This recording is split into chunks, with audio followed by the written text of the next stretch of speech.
नमस्कार दोस्तों, स्वागत है आप सभी का मेरे YouTube चैनल टेक्निकल डिलाइट में। जैसा कि हम क्वेश्चन की सीरीज़ को कंप्लीट कर रहे हैं, तो हमने इससे पहले 20 फरवरी 2020 को जो पेपर हुआ था वो उसको हमने पूरा सॉल्व करवा दिया है। आज लिया है हमने 19 फरवरी 2020 का जो पेपर हुआ है उसको लेते हैं आज। ठीक, तो देखिए दोस्तों, पहला क्वेश्चन कह रहा है कैपेसिटी ऑफ अल्टरनेटर। जो हमारा अल्टरनेटर होता है उसकी कैपेसिटी को कह रहा है कि वो क्या होगी। तो अल्टरनेटर की जो कैपेसिटी होती है हमारी, वो हमारी हमेशा होती है केवीए में। ठीक, अगर ऑप्शन में आपको केवीए और किलोवाट दोनों दिया हो तो आप इस ऑप्शन को टिक करके आएंगे। लेकिन यहाँ पे बोथ में नहीं दिया है, सिंगल ही पूछा है, तो आपने option number D is your right answer. चलते हैं अगले क्वेश्चन की तरफ। दिया है conducting SCR can be brought to forward blocking state. Forward blocking state कहने का मतलब ये है कि एससीआर को अब आपको टर्न ऑफ करना है। एससीआर का पहली बात आपको फुल फॉर्म पता होना चाहिए, सिलिकॉन कंट्रोल रेक्टिफायर। ठीक, एक तो यहाँ से ये ऑब्जेक्टिव बना। दूसरा तो क्या कह रहा है कि एससीआर को हम फॉरवर्ड ब्लॉकिंग स्टेट में रखेंगे कब। देखिए एससीआर का जो डायग्राम होता है हमारा वो कैसा होता है, ये यहाँ पे ये होता है हमारा होल्डिंग करंट। इसके ऊपर जैसे ही वैल्यू इंक्रीज करती है यहाँ पे होता है हमारा latching current. Latching current is always greater than holding current, तभी हमारा एससीआर क्या होगा, ऑन स्टेट में होगा। कभी कभी पूछता है कि रेशियो ऑफ आईएल माने लैचिंग करंट और होल्डिंग करंट का जो रेशियो होता है वो क्या होता है, हमेशा एक से बड़ा होगा। दूसरी बात, तो अब कह रहा है कि इस एससीआर को फॉरवर्ड ब्लॉकिंग स्टेट में रखना है। फॉरवर्ड स्टेट में रखने के लिए हमें क्या करना पड़ता है कि हम उसके एनोड करंट को क्या करते हैं, कम करते हैं। किससे, क्योंकि होल्डिंग करंट से नीचे लाने पे हमारा क्या होगा, एससीआर बंद हो जाएगा। एससीआर क्या हो जाएगा, ओपन हो जाएगा, माने ऑफ स्टेट में चला जाएगा, टर्न ऑफ हो जाएगा। इसीलिए option number third is your right answer. चलते हैं अगले क्वेश्चन की तरफ। अगला क्वेश्चन कह रहा है synchronous motor with 6 pole operate. एक सिंक्रोनस मोटर आपको दी गई है जो हमारी क्या है, 400 वोल्ट पे और 50 हर्ट्ज सप्लाई है, और लाइन करंट दिया हुआ है 100 एम्पियर, और पावर फैक्टर दिया हुआ है 0.8 लीडिंग। लीडिंग दिया है, लैग नहीं दिया है, इस बात को भी ध्यान रखिएगा। और सभी लॉसेस को हमें क्या करना है, निगलेक्ट करना है, माने लॉस को काउंट नहीं करना है। तो टॉर्क डेवलप्ड इन मोटर, तो टॉर्क जो मोटर में डेवलप होगा वो क्या होगा। तो इसके लिए हम फार्मूला जानते हैं, एक फार्मूला होता है टॉर्क इजिकल टू, आपको याद रखना है, टॉर्क इजिकल टू होता है P M power into 60 divided by 2 pi N S. Okay, 2 pi N S. तो सबसे पहले हमें इसकी वैल्यू पता करनी पड़ेगी, पावर की। ओके, चलते हैं। देखिए पावर आप पता कीजिए, पी एम बराबर क्या हो जाएगा, √3 VI cos फाई। ओके, तो √3 हो गया आपका, और भी वोल्टेज कितना है आपका 400, और करंट कितना है, line current 100 ampere, power factor कितना है 0.8। जब आप इसको सॉल्व करेंगे तो ये वैल्यू आपकी निकल के आएगी, वो आएगी 32 मल्टीप्लाई बाई √3। ये क्या निकल के आया, पावर, क्या निकल, पावर। ओके, तो ये हो गया आपका ये वैल्यू। अब क्या करना है, एन एस निकालना पड़ेगा आपको। एन एस निकालिए। अब एन एस इक्वल टू क्या होगा, 120 F/P। वैल्यू रखिए 120 into 50 divided by pole 6। Value निकालेंगे आपका 1000 आएगा। ओके, आप इसको सॉल्व करिए, करके देख सकते हैं। ठीक, तो अब इसको वैल्यू पुट करेंगे, तो पावर इंटू 60 था, तो √3 multiply by 32,000 multiply by 60 divide by 2 pi, N S की वैल्यू 1000।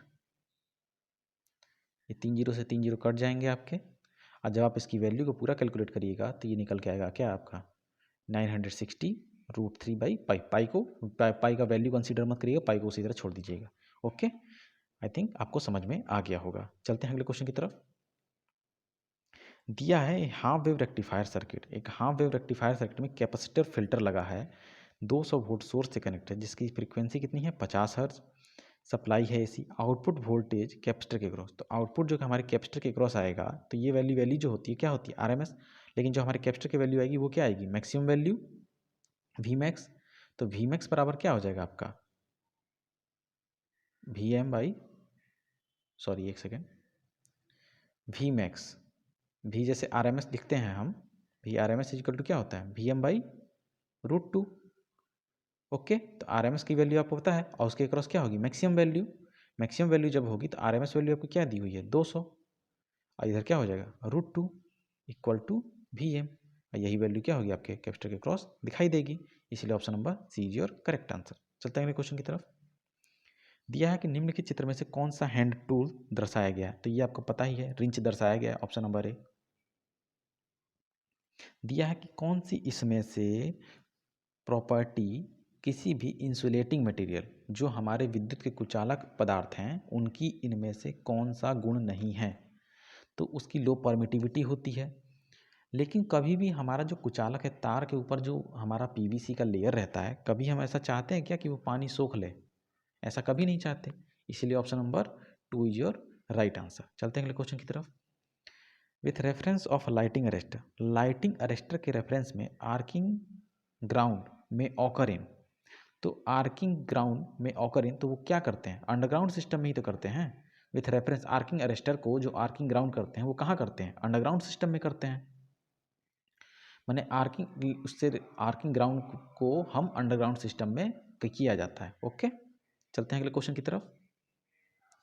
दिया है कि एक 100 volt lamp is to be operated, 220 volt DC. दिया है कि 100 वाट का कोई बल्ब है, 100 वोल्ट लैंप को, 100 वाट 100 वोल्ट के लैंप को 200 वोल्ट डीसी लाइन पे आप चला रहे हैं, तो उसको प्रॉपर तरीके से चलाने के लिए कितने रजिस्टेंस की रिक्वायरमेंट है, माने कितना रजिस्टेंस उसके साथ सीरीज में जोड़ दें ताकि वह हमारा अच्छे से ग्लो करे। तो देखिए पहली बात क्या होगा, यहाँ पे इसके क्रॉस जो है दिया हुआ है, तो इसके क्रॉस पहले रेजिस्टेंस निकाल लीजिए। आर इजकल टू कितना हो जाएगा आपका, V square divided by P, power is equal to V square by R formula होता है।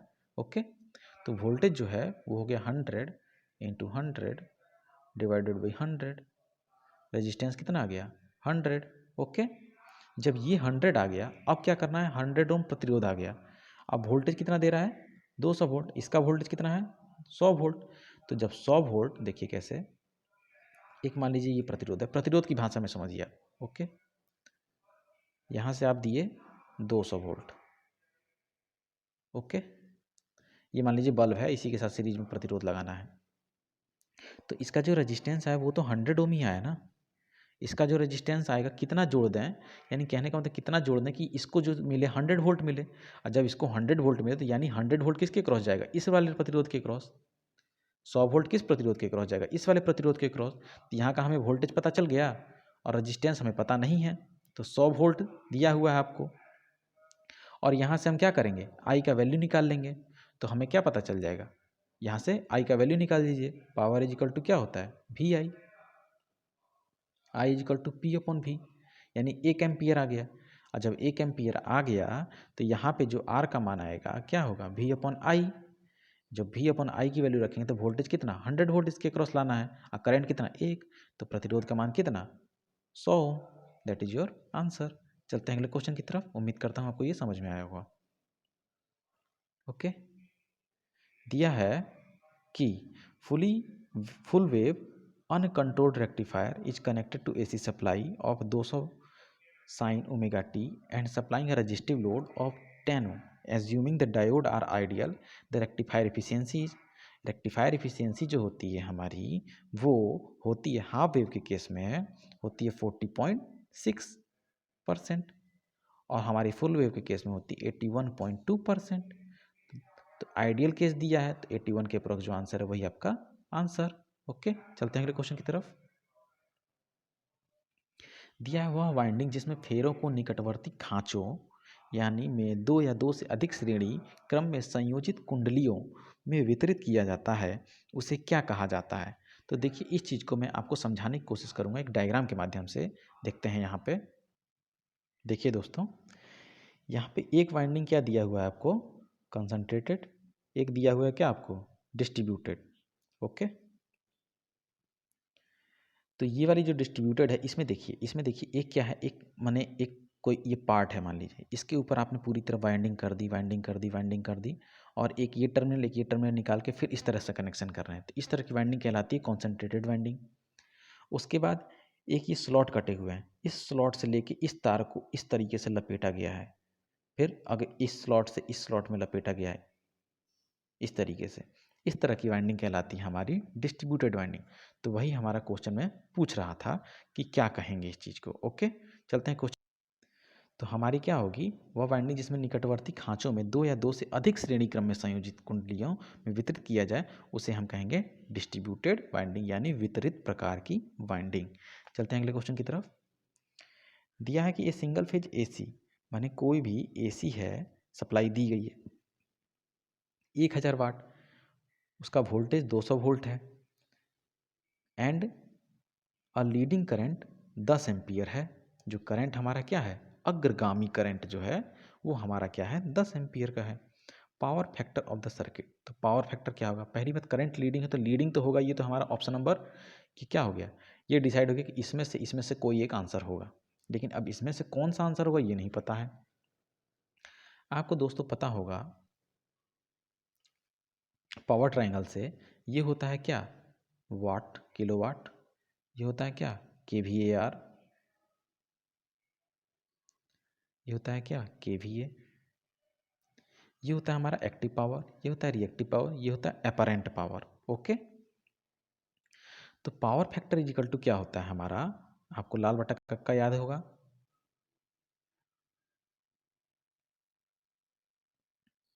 LAL बटे में KKA, आधार बटा कण, आधार में क्या था, एक्टिव पावर यानी वाटेज वाली रेटिंग, तो 1000 वाट। अब आपको क्या करना है कि अपरेंट पावर नहीं पता है, तो 200 वोल्ट यहाँ पे है, 10 एम्पियर यहाँ है, तो 200 मल्टीप्लाई बाई 10, जब इसको मल्टीप्लाई करेंगे तो 0.5 आ जाएगा आपका आंसर। अब वो क्या होगा, लीड तो होगा ही होगा, क्योंकि यहाँ पे करंट क्या बोल दिया है, अग्रगामी है।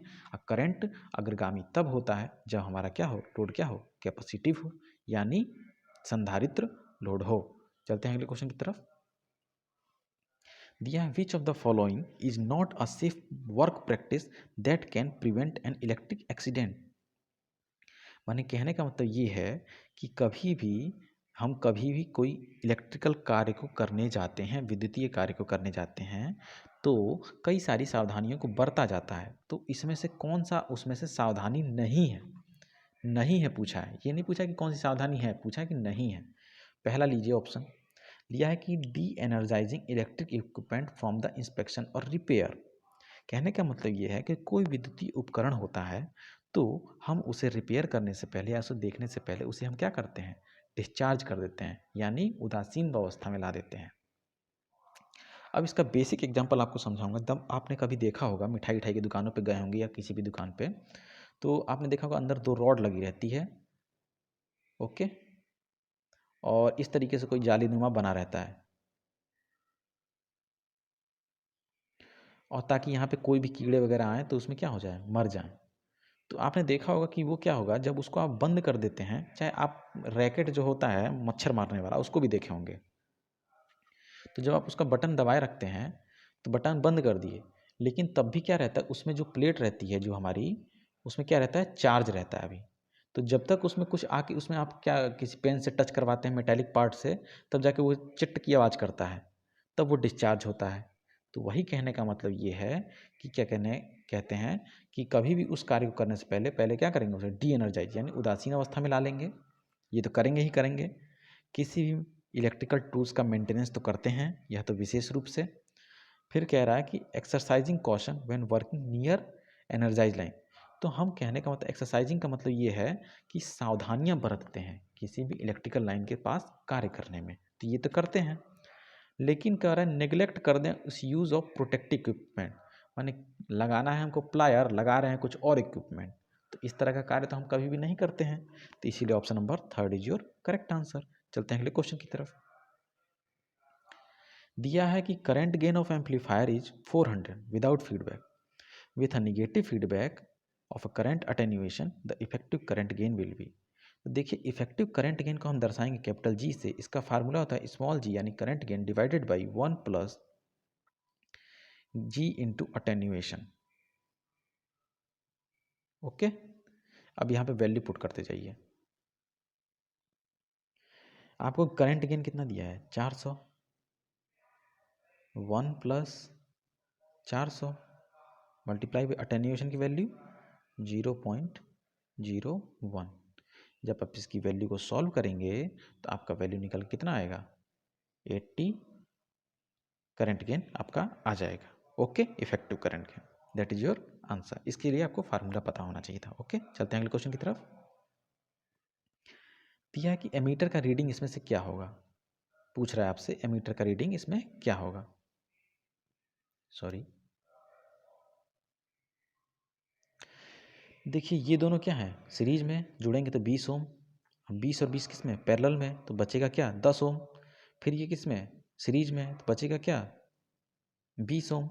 और फिर ये 20 और 20 क्या? पैरेलल में, तो बचेगा क्या? 10 ओम। अब देखिए, तो ये ओवरऑल जो सर्किट बनेगा वो हमारा इस प्रकार से बनेगा, ये देख लीजिए आप।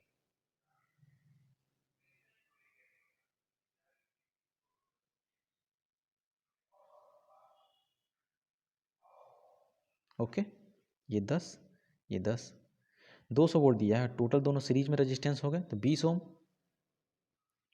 तो 200 को हम जब डिवाइड करेंगे 20 से तो निकल कितना आएगा? 10 एम्पियर। और वही क्या होगी? उसके क्रॉस की reading, that is your answer. चलते हैं अगले क्वेश्चन की तरफ। देखिए कोई भी लाइटिंग सब सर्किट, फैन सब सर्किट होते हैं तो कॉपर कंडक्टर का जो एरिया होता है उसका 1.5 mm² होता है। ओके, ये वैल्यू को रिमेंबर कर, मतलब जैसे कहने का मतलब रटने वाली चीज़ें हैं ये सब। 1.5 mm² होता है। ओके, चलते हैं अगले क्वेश्चन की तरफ।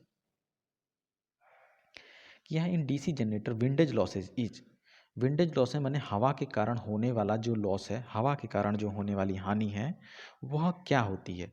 तो जो हवा के कारण हानि होगी, मशीन में चलता क्या है, हमारा रोटर चलता है जब, तो किसी क्या स्पीड पे चलता है ना, तो हो गया क्या? स्क्वायर ऑफ आर्मेचर स्पीड के डायरेक्टली प्रोपोर्शनल होता है, यानी समानुपाती होता है। यानी windage loss directly proportional to square of armature speed.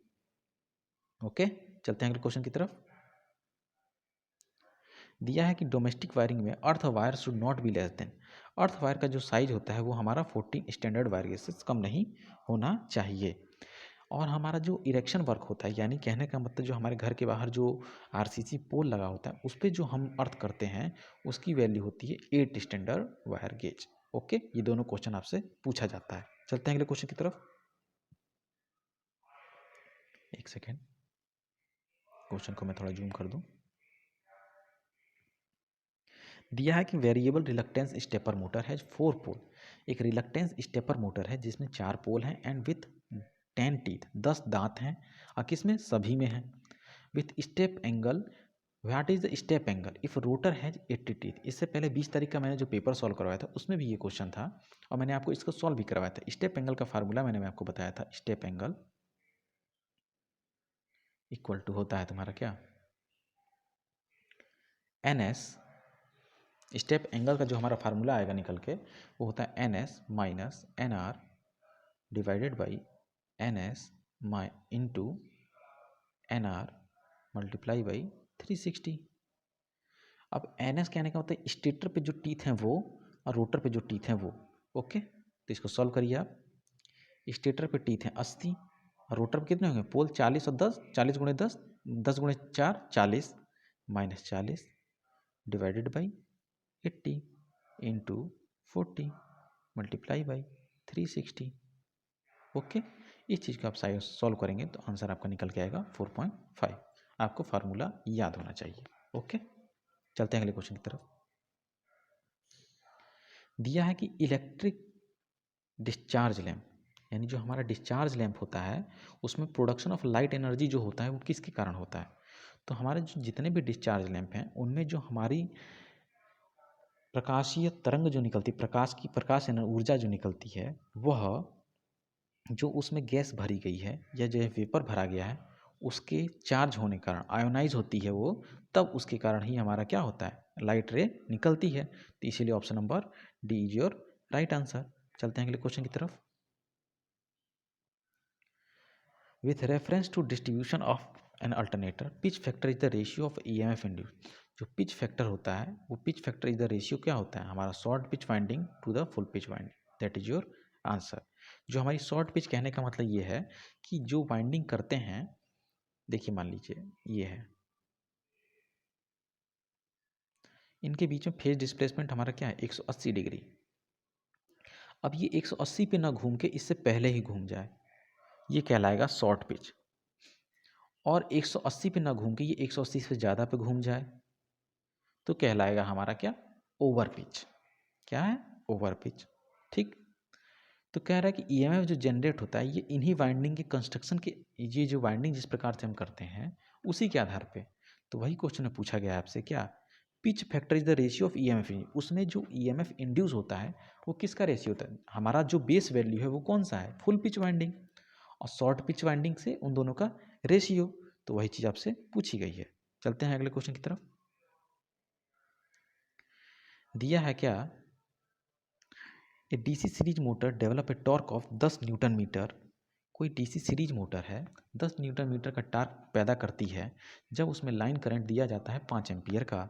यदि लाइन करंट की यानी लाइन की धारा को अगर 10 एम्पियर कर दिया जाए तो उस दशा में हमारा टॉर्क क्या होगा। पहली बात आपको कंस्ट्रक्शन पता होना चाहिए डीसी सीरीज मोटर का। ये हमारा क्या होता है फील्ड वाइंडिंग, और ये इसमें क्या होता है I A equal to I L equal to I A, दोनों चीज़ें इक्वल होती हैं, equal to I A. Field current भी बराबर होता है, फील्ड यानी इसमें जो करंट जा रहा है वो, ओके, और यहाँ पे आर्मेचर करंट, ओके। तो देखिए जस्ट एक छोटी चीज़ हम जानते हैं कि किसी भी चीज़ को स्पीड टॉर्क कैरेक्टरिस्टिक्स वगैरह को सॉल्व करेंगे, टॉर्क डायरेक्टली प्रोपोर्शनल होता है किसके फाई इंटू आई ए। लेकिन यहाँ पे जो फ्लक्स होता है डायरेक्टली प्रोपोर्शनल टू आई ए, और ये दोनों चीज़ें क्या होती हैं बराबर होती हैं। तो इस कंडीशन में डीसी सीरीज मोटर केस में टॉर्क हमारा डायरेक्टली प्रोपोर्शनल होता है आई ए के स्क्वायर के, ओके। अब कह रहा है कि टॉर्क क्या है। अब देखिए यहाँ पे मान लीजिए टॉर्क क्या ले लीजिए T one divided by T two आपको कैलकुलेट करना है। आर्मेचर करंट क्या है आपका 5 का स्क्वायर डिवाइडेड बाई 10 का स्क्वायर, ठीक। अब जब 5 है तो आपका टॉर्क कितना है 10 है, ओके। टी टू आपको कैलकुलेट करना है। तो T2 इजकल टू क्या हो जाएगा 10 मल्टीप्लाई बाई 10 का स्क्वायर डिवाइडेड बाई 5 इंटू 5। अब इसको जब सॉल्व करेंगे आप तो क्या आएगा 1 मिनट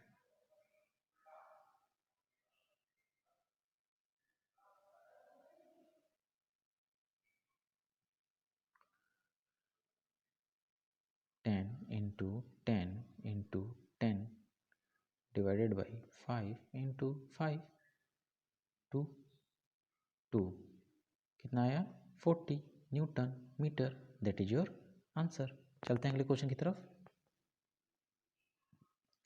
दिया है कि एक इलेक्ट्रॉन पर आवेश 1.6 गुणा 10 का घात 19 कोलाम होता है। यदि परिपथ में धारा 1.6 एम्पियर है तो 1 सेकेंड में परिपथ में प्रवाहित होने वाले इलेक्ट्रॉनों की संख्या क्या होगी। आपको पता है Q इजिकल टू क्या होता है आपका IT, ओके। तो आपसे पूछ रहा है कि इलेक्ट्रॉनों की संख्या परिपथ में प्रवाहित होने वाले धारा इलेक्ट्रॉनों की संख्या क्या होगी। तो आपको Q is equal to I T आपसे पता है, तो Q निकाल लेंगे आप कितना I बराबर कितना 1.6 इंटू 1। Q आपको पता चल गया, ओके। अब चीज़ देखते हैं दूसरी, एक फार्मूला और होता है Q is equal to n into e, जहाँ पे क्या है नंबर ऑफ इलेक्ट्रॉन, यही आपको क्या करना है निकालना है। और Q की वैल्यू आपको पता चल गई 1.6, इलेक्ट्रॉन की वैल्यू कितनी है आपकी 1.6 मल्टीप्लाई बाई 10⁻⁻19, ओके। जब इसको ये कट जाएगा 10 टू द पावर ऊपर जाएगा तो 10 टू द पावर प्लस में आ जाएगा 10 to the power 19, that is your answer, okay. चलते हैं अगले क्वेश्चन की तरफ। दिया है कि क्षेत्र the field produced by 3 phase symmetrical current. अगर कहने का मतलब ये है कि अगर धारा समान रूप से प्रवाहित हो रही है, बैलेंस सिस्टम है हर चीज़ का, वाइंडिंग का जितनी भी हमारी वाइंडिंग है 3 फेज वाइंडिंग वो बैलेंस रूप से है, 3 फेज इंडक्शन मोटर है तो उसमें जो हमारा फील्ड मूव करता है, फील्ड किस गति के साथ मूव करता है, किस गति से चलता है। तो पहली बात, जो हमारा फील्ड होता है वो क्या होता है, स्पेस में, यानी कहने का मतलब जो वाइंडिंग जहाँ पे रहती है उसमें चलता है, और वो किसके हिसाब से चलता है। अब देखिए कैसे, ये रोटर हो गया, ये वाला पार्ट स्टेटर हो गया, इसी में होती है क्या, मान लीजिए इंडक्शन मोटर है, ठीक, इंडक्शन मोटर है तो हमारी इसमें वाइंडिंग है मान लीजिए, तो यहाँ से जो फील्ड मूव कर रहा है वो फील्ड तो हमारी सिंक्रोनस स्पीड पे, ns स्पीड पे ही तो चल रहा है, जो इसमें फील्ड चल रहा है। ओके, तो वही चीज़ पूछ रहा है कि वो हमारी जो फील्ड है वह कहाँ चलती है, स्पेस, यानी स्टेटर साइड की स्पेस में चलती है, पुणे हवा में चलती है वो, उसको तो हम फील्ड वाली जो स्पीड है उसको तो हम देख नहीं पाते ना, वो तो हम इमेजिन कर सकते हैं खाली। Okay, with constant magnitude. जब सिस्टम हमारा क्या है, पूरा बैलेंस है, तो हमारा मैग्नीट्यूड भी क्या होगा, उस चीज़ का कांस्टेंट होगा। ओके, चलते हैं अगले क्वेश्चन। दिया है rake in hand tool used. Rake जो होता है हैंड टूल का, rake is a hand tool, rake is a hand tool जिसका हम प्रयोग करते हैं। अब इसको मैं आपको डायग्राम के माध्यम से समझाना चाहूँगा। एक मैं आपके लिए डायग्राम लेकर, यही देखिए दोस्तों, यही है rake, hand tool.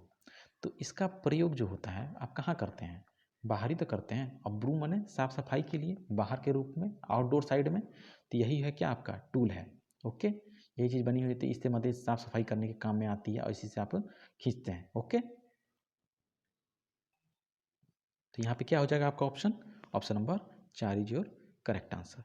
Broom from outdoor use, उसका प्रयोग हम कहाँ करेंगे, बाहर ही तो करते हैं, कभी घर के अंदर उससे झाड़ू पोछा लगाएंगे नहीं ना, तो उसका बाहर प्रयोग करते हैं। चलते हैं अगले क्वेश्चन की तरफ। दिया है कि एसी वोल्टेज 200 वोल्ट अप्लाई करवा रहे हैं आरएल सर्किट में, जिसमें हमारे रेजिस्टेंस का मान इतना है, और ये देखिए मान जो दिया हुआ है आपको, ये आर का मान है, ये एक्स एल का मान है। Okay, naught L, x L.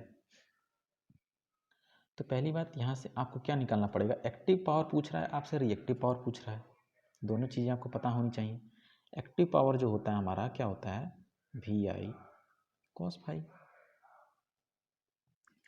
Reactive power क्या होता है हमारा, वी आई साइन फाई। ठीक, वोल्टेज पता है आपको, पावर के टर्म में अगर ले लें तो वी स्क्वायर बाई जेड भी लिख सकते हैं, into cos phi active power. अब यहाँ पे पहली बात, आपको कॉस फाई साइन फाई की वैल्यू कैलकुलेट करनी है, तो यहाँ पे क्या करेंगे हम, यहाँ आपको ट्राइंगल पता होगा, इम्पीडेंस ट्राइंगल। जो हमारा रेजिस्टेंस होगा ये 6 ओम यहाँ पे होगा, ये 8 ओम होगा, तो इसकी वैल्यू ट्रिपलेट से निकालेंगे, कर्ण का मान तो 10 आएगा। ओके, इतनी चीज़ आपको समझ में आ गई। तो हमारा कॉस फाई का जो मान आएगा कितना आएगा, वो क्या होगा हमारा कॉस फाई, कॉस फाई क्या होगा, आधार बटा में कर्ण, तो आधार पे क्या है 6, 6 बटे में 10 इक्वल टू 0.6, ये आ गया। साइन फाई इक्वल टू क्या आएगा, 0.8 आएगा, क्योंकि 8 बटा में 10 करेंगे। ओके, ये दो चीज़ क्लियर हो गई। अब करते हैं क्या, देखिए वी स्क्वायर 200 गुणे 200, जेड का मान कितना है आपका 10, ठीक, मल्टीप्लाई किससे करेंगे, कॉस फाई से, कॉस फाई का मान कितना आया था, कॉस फाई का मान 0.6, जब इसको कैलकुलेट करके 2 दूनी के 4, 4 छक्का 24, 2400 वाट आ गया। अब रिएक्टिव पावर पे आइए आप, 200 गुणे 200 डिवाइडेड बाई 10 मल्टीप्लाई बाई क्या 0.8, 2 दूनी के 4, 4 अट्ठे 32, 3200 भी आ गया, दैट इज योर आंसर। चलते हैं अगले क्वेश्चन की तरफ। Freezing current is value of increasing current, freeze करने किसी चीज़ को मतलब कहने का मतलब फ्रीज कर दिया एक तरह से, और वह current increasing current causing contraction of muscle, muscle आपकी खिंचाव आ जाए पर्सन में, due to an electric shock, आपको विद्युत का झटका लगा और उसमें क्या आ गया, आपके मसल्स में खिंचाव आ गया, तो इस दशा में सेपरेशन फ्रॉम करंट सोर्स बचाते हैं, तो उस फ्रीजिंग करंट का मान कितना होगा जिसकी वजह से आपके मसल्स में यानी मांसपेशियों में जो खिंचाव आया, जिसकी वजह से आपको तकलीफ हुई, उस धारा का मान आपसे यहाँ पे पूछा गया है। तो देखिए इसके लिए तो वैल्यू जो है ये 10 से 40 ampere, that is your answer है। लेकिन मैं यहाँ से आपको कई सारी चीज़ें बताना चाहूँगा, क्योंकि इसमें कई सारी रेंज पूछ देता है कभी कभी। हमारा ब्रीदिंग सिस्टम कब, हमारी यानी सांस लेने की क्षमता कब कम हो जाएगी, किस ज़बान पे, तो आपको मैं एक चार्ट के माध्यम समझाऊंगा। ओके, इससे पहले वाले जो 20 तारीख का लेक्चर हुआ था उसमें भी मैंने चार्ट के माध्यम समझाया था। देखिए तो क्या है हमारा 10 से 40 एम्पीयर में क्या है, थ्रेशोल्ड। थ्रेशोल्ड का मतलब ही क्या होता है, freezing. Muscles contradiction and pain 3 से 10 एम्पीयर पे। मसल्स में कॉन्ट्रडिक्शन होगा वो, लेकिन वहाँ पे फ्रीज बोला था, फ्रीज बोल दिया था कि मैंने बॉडी में आपको क्या होगा, एकदम जैसे लगता है सुन नहीं पड़ जाती बॉडी, उस तरीके से। मसल्स में खिंचाव आएगा लेकिन दर्द भी होगा, तो इसमें दर्द होगा 3 से 10 एम्पीयर में। जब आपसे पूछा जाए कि आपके श्वसन तंत्र में किस धारा के मान पर आपके श्वसन तंत्र में रुकावट आए, तो वो होगा 30 से 75 एम्पीयर। ओके, तो हमसे और हार्ट रुक जाए उससे भी 200 से 500 मिली एम्पीयर पे, सब चीज़ बंद कर जाए, ये सब चीज़ अलग अलग है। लेकिन हम लोगों के लिए जो है, एक ये इम्पोर्टेंट है, एक ये इम्पोर्टेंट है, एक ये इम्पोर्टेंट है। और एक चीज़, कितने पे हम 1 मिली एम्पीयर से कम करंट पे हम क्या करेंगे, 1 मिली एम्पीयर से कम करंट होगा तो हमारे बॉडी को सेंस नहीं होगा, एक ये पूछता है आपसे। ओके, ये 4 पॉइंट ये स्टार्टिंग वाले इंपॉर्टेंट है हमारे लिए। ओके, 10 से 40 ampere, that is your answer.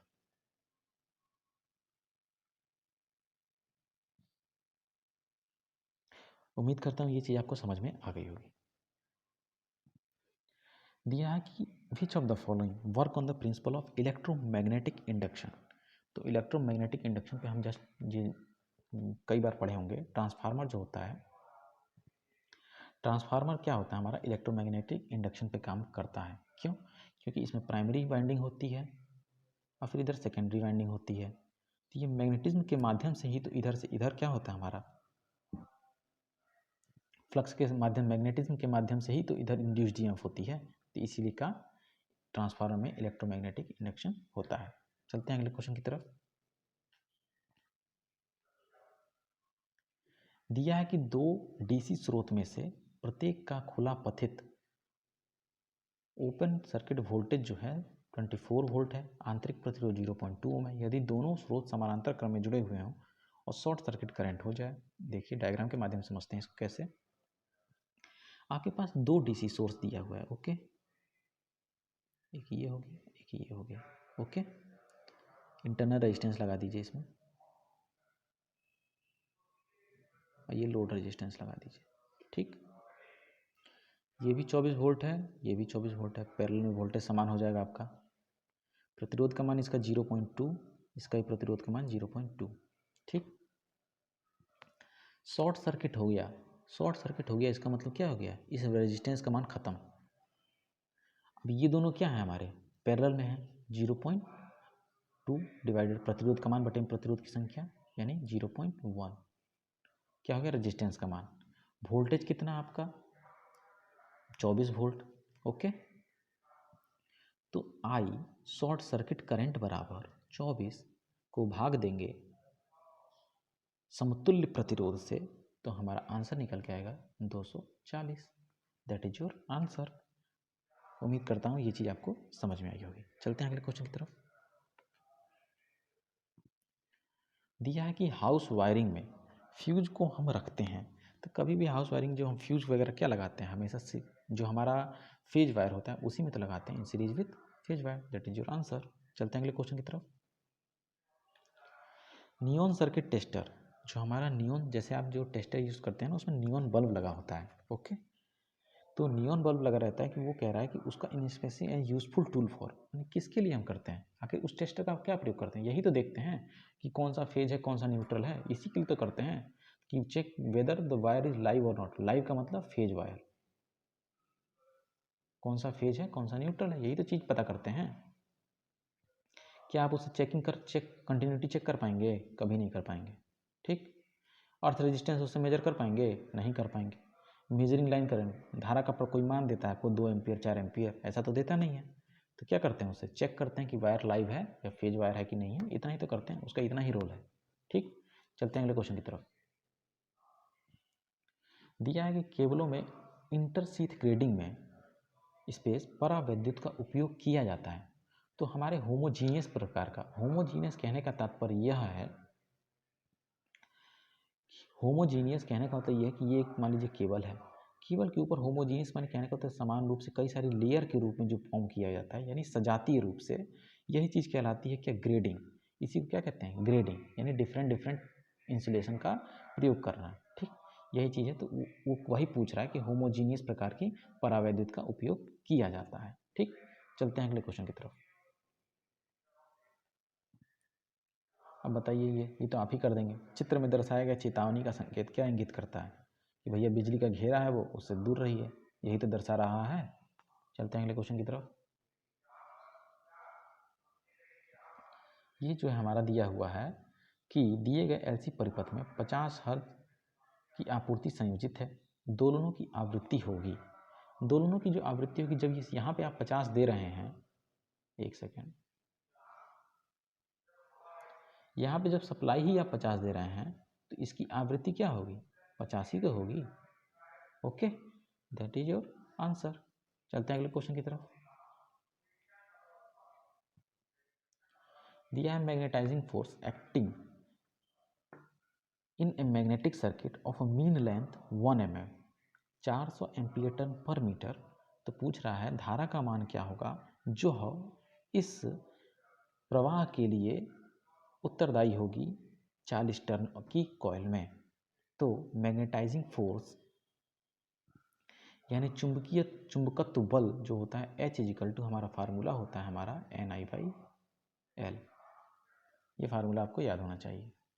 Okay, आपसे I का मान पूछा है, बाकी सब का मान, H का मान आपको 400 दिया है, L का मान आपको 1 mm दिया है और नंबर ऑफ टर्न आपको 40 दिया है। वैल्यू को रखते जाइए, आंसर आ जाएगा। I is equal to H into L divided by N। H का मान 400, L का मान 1 इंटू 10⁻³ डिवाइडेड बाई, उसके बाद 40। जब आप इसको सॉल्व करेंगे तो वैल्यू जो निकल के आएगी आपकी 10 मिली एम्पियर। ओके, एक चीज़ और, 400 एम्पियर टर्न पर मीटर में दिया था, मीटर से mm में चेंज करने के लिए वैल्यू को और डिवाइड करेंगे। ओके, तो इस वजह से ये वैल्यू को जब निकालेंगे आप तो 10 मिली एम्पियर निकल के कैलकुलेट होके आ जाएगा। चलते हैं अगले क्वेश्चन की तरफ। Unit of magnetic permeability, magnetic permeability की यूनिट क्या होती है, हेनरी पर मीटर होता है। ये यूनिट किसका है, चुंबकीय फ्लक्स।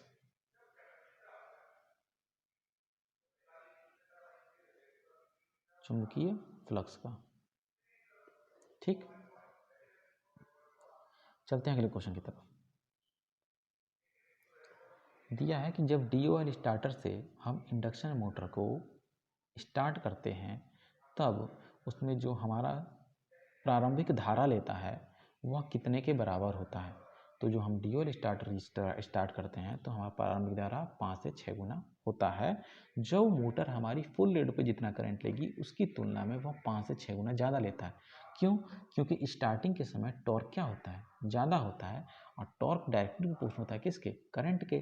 तो जितना टॉर्क ज़्यादा उतना ही करंट ज़्यादा। अरे मोटर आपकी रुकी रहती है तो उसको क्या करना है, घुमाने में ज़्यादा बल लगेगा ना, जब मूव कर गई यानी घूम गई जब, तो उसको घुमाने में कम बल लगेगा। तो वही चीज़ इसी टर्म में समझिए कि 5 से 6 टाइम होता है। चलते हैं अगले क्वेश्चन की तरफ। पूछ रहा है कि एक पूर्ण भार पर 1500 आरपीएम की गति पर संचालित 220 वोल्ट डीसी श्रेणी मोटर 40 एम्पीयर की धारा लेती है। इसका प्रतिरोध 0.1 ओम है और क्षेत्र असंतृप्त है। इसके द्वारा स्टार्टिंग के समय रेटेड बल आघूर्ण प्राप्त किया जाना वांछित है। तो आवश्यक प्रतिरोध की गणना कीजिए। अब देखिए, इसमें क्या करना था आपको, डीसी सीरीज मोटर में जो हमारा आर इक्विवेलेंट निकल के आता है उसमें क्या होता है, R S C plus R A, यही तो होता है।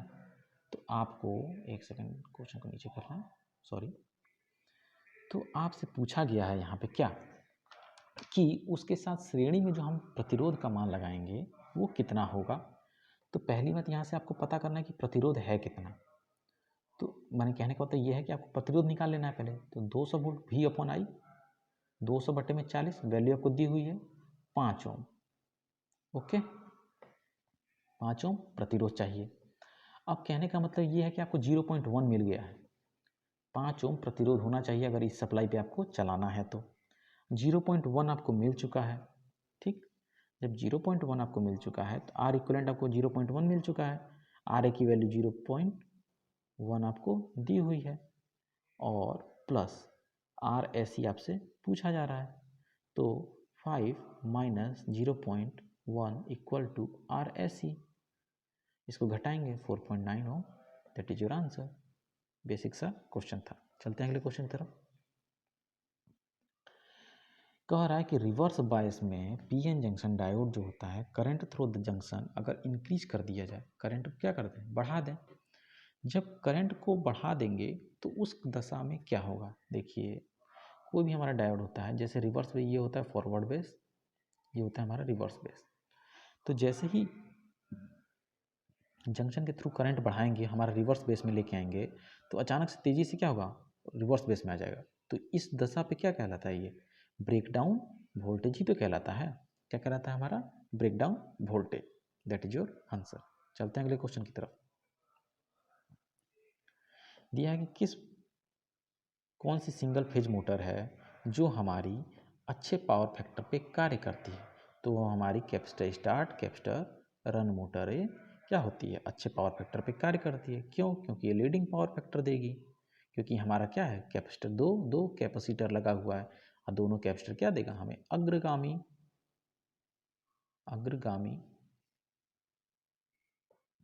पावर फैक्टर देंगे। ठीक, चलते हैं अगले क्वेश्चन की तरफ। दिया है कि ऑडियो एम्पलीफायर की बैंडविड्थ की सीमा 20 हर्ट्ज से कितने तक होती है। तो 20 से 20,000 हर्ट्ज तक होती है। ठीक, उसी को किलो हर्ट्ज में कन्वर्ट किया है। 20 से नीचे की जो सीमा होती है, 20 से नीचे की, वो कौन सुनता है, कुत्ता। ओके, उसके बाद जो 20,000 से इससे ऊपर की, यानी 20 किलो हर्ट्ज से ऊपर की जो फ्रीक्वेंसी होती है, वो कौन सुनता है, चमगादड़, जिसको हम अल्ट्रासोनिक। और इसी फ्रीक्वेंसी रेंज का प्रयोग करते हैं हम क्या, सोनार में। सोनार कहाँ पे, जो हमारे समुद्र में जहाज चलती है उसमें। ठीक, उसकी फ्रीक्वेंसी को भेजा जाता है, उसी फ्रीक्वेंसी रिवर्ट बैक आती है, तो पता चलता है कि नीचे कोई पत्थर अत्थर तो नहीं है। ठीक, चलते हैं अगले क्वेश्चन की तरफ। दिया है आपसे किस मोटर के फेजर डायग्राम वैलिड है। यह जो फेजर डायग्राम दिया गया है आपके लिए, यह किस मोटर के लिए उत्तरदायी है, किस मोटर के लिए वैलिड है, जिसमें हमारा वोल्टेज क्या माना है, आधार माना है, एंड आर में आई ए जो है हमारा क्या है, I A, and I M refer to current. ये आई ए जो है स्टार्टिंग करंट है और ये हमारा रनिंग करंट है। ये क्या है, स्टार्टिंग है, ये क्या है, रनिंग है।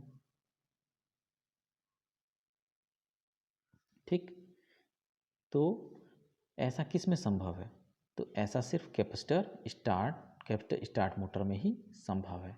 ठीक, स्टार्टिंग में करंट क्या किया, लीड किया, उसके बाद हमारा कैपेसिटर का रोल खत्म हो गया। कैपेसिटर का रोल खत्म हो गया तो हमारा क्या हो गया, करंट लैग कर गया। अब हमारा इंडक्टिव लोड हो गया उसका, यानी उसमें कैपेसिटिव लोड था स्टार्टिंग समय में और उसके बाद इंडक्टिव लोड हो गया। तो इसीलिए option number 3 is your right answer. चलते हैं अगले क्वेश्चन की तरफ।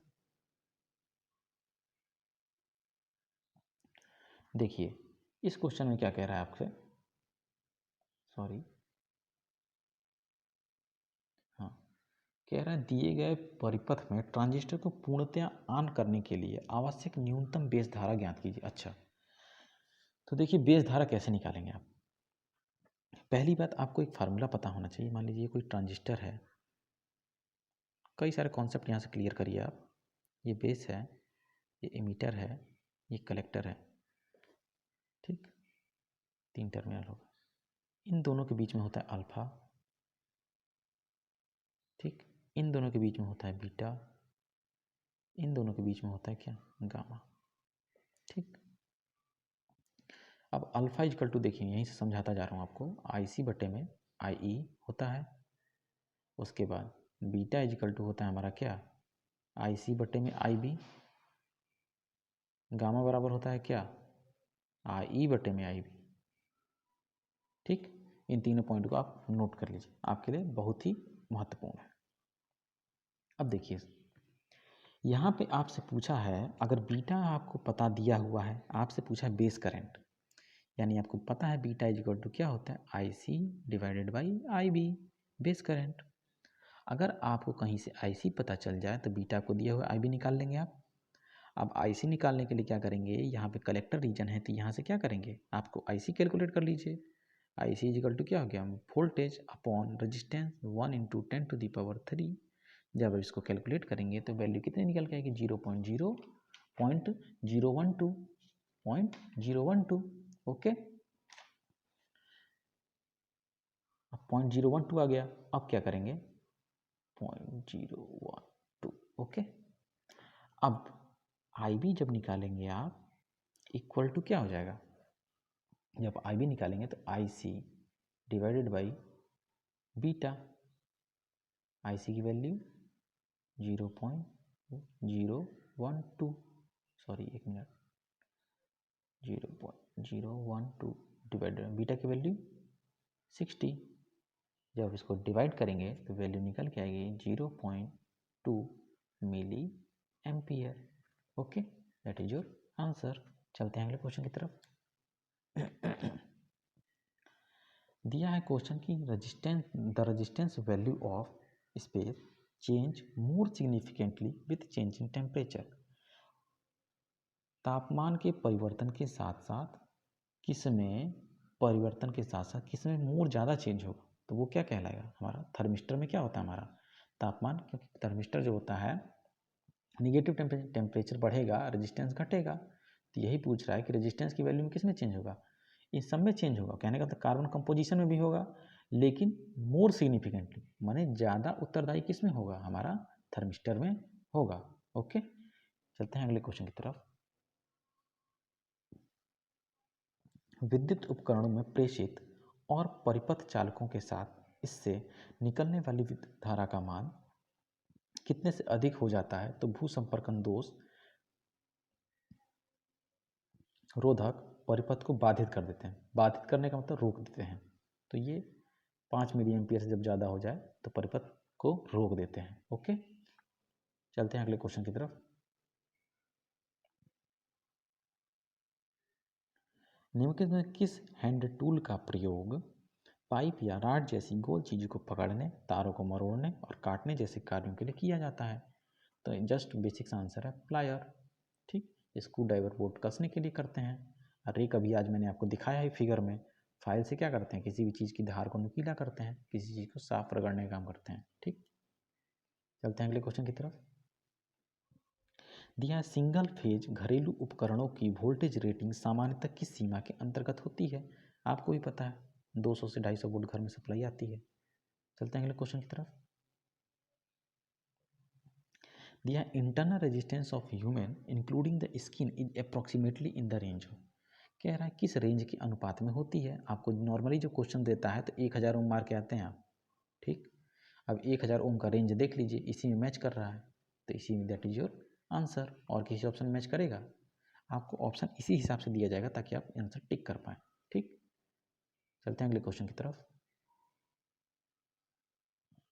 अब देखिए क्वेश्चन क्या कह रहा है, 5 वोल्ट का EMF है, 0.1 ओम का आंतरिक प्रतिरोध वाला एक बैटरी सेल 1 ओम के बाह्य प्रतिरोध से जुड़ा हुआ है, इसकी लघु पतन धारा कितनी होगी।